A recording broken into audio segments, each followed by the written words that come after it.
আসসালামু আলাইকুম।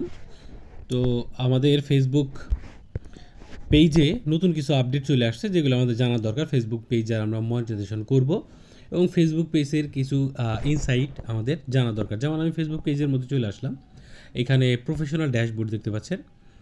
প্রফেশনাল ড্যাশবোর্ডের মধ্যে ক্লিক করার পরে এইখানে দেখতে পাচ্ছেন লাস্ট 28 দিনে 3909 ভিউজ, 3% আপডেট আছে, মানে 3% ইনক্রিজ হয়েছে শেষ 28 দিনে, মানে আগের 28 দিনের থেকে। ঠিক আছে, এবং এইখানে নতুন ফিচার বা নতুন ট্যাবগুলো দেখতে পাচ্ছেন। অ্যাপ্রক্সিমেট আর্নিং, আপনার সম্ভাব্য আর্নিং এইখানে দেখাবে। এই যে এখানে সম্ভাব্য আর্নিং এইখানে দেখাবে। এঙ্গেজমেন্ট কীরকম আপনার ভিডিওর সাথে, লাইক, কমেন্ট, শেয়ার এগুলার। তো এখানে দেখতে পাচ্ছেন 32% ইনক্রিজ হয়েছে লাস্ট 28 দিন, মানে শেষ 28 দিনের তুলনায়। ঠিক আছে, তো এখানে আমি যদি নেট ফলোয়ারে যাই, নেট ফলোয়ার দেখতে পাচ্ছেন এখানে এটা হচ্ছে ডিক্রিজ হয়েছে, 14% ডিক্রিজ, মানে আগের 28 দিনের চেয়ে কম ফলোয়ার এই 28 দিনে। ঠিক আছে, নিচে দেখতে পাচ্ছেন এঙ্গেজমেন্ট যে ভিডিওতে সব থেকে বেশি হয়েছে। এখানে পে আউট দেখতে পাচ্ছেন, পে আউট সেটিং। তো আপনার যদি ইনকাম হয় এই পে আউটের মধ্যে যা জমা হবে যে এখানে।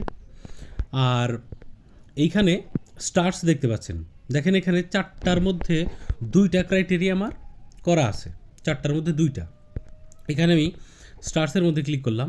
স্টার্সের মধ্যে ক্লিক করার পরে এখানে স্টার্স হচ্ছে আপনার ফ্যান্সরা আপনাকে কয়েন ডোনেট করতে, স্টার ডোনেট করতে পারে, যেটা ডলার আকারে আপনার অ্যাকাউন্টে জমা হবে। ঠিক আছে, তো এখানে ক্রাইটেরিয়া কি কি দেখতে পাচ্ছেন। এখানে কন্টেন্ট মনিটাইজেশন ফেসবুকের যেটা, সেটা আমার ফলো করা আছে। আমাদের দেশে ফেসবুক মনিটাইজেশন হয়, কমসে কম ফলোয়ার লাগবে 500টা।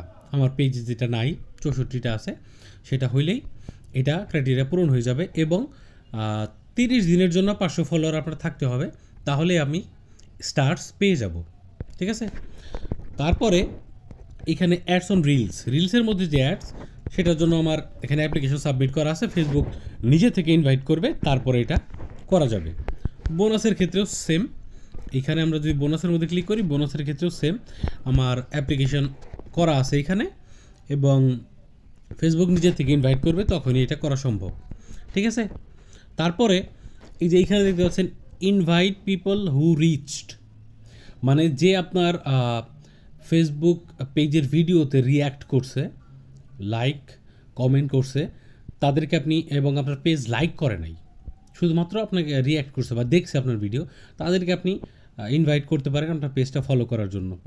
ঠিক আছে, তো এইখানে আমি যদি ক্লিক করি, এইখানে দেখেন ইনভাইট। ঠিক আছে, যেমন ইনভাইট করে দিলাম। ইনভাইটের মধ্যে যদি ক্লিক করে দেখেন 4টা মানুষ এখানে রিয়্যাক্ট করছিল, 4 জনের আপনার ইনভাইট করা হয়ে গেল আপনার ভিডিও। তার মানে আপনার ভিডিও পছন্দ করছে, এখানে 4 জন আছে, এখানেও 4 জন আছে। যারা আপনার ভিডিও পছন্দ করছে এখানে 3 জন আছে। যারা আপনার ভিডিও পছন্দ করছে তারা কিন্তু আপনার পেজটা ফলো করার সম্ভাবনা বেশি, তো তাদেরকে এখান থেকে ইনভাইট করে দিলাম। এটা ফেসবুক নিজেরই কমান্ড করছে। এখানে automatically reshare your reels and video to your story.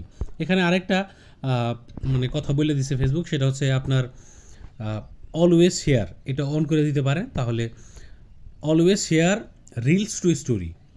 আপনার যে রিলস আপলোড করেন সেটা স্টোরিতে এবং ভিডিও স্টোরিতে আপলোড হয়ে যাবে অটোমেটিক, এবং সেটাও একটা ভালো একটা দিক, যেহেতু ফেসবুক বলে দিছে। তো এই কটা সেটিং আমাদের মোটামুটি মেনে চলতে হবে, তাহলে ফেসবুক গ্রোথ আরও বেশি হবে।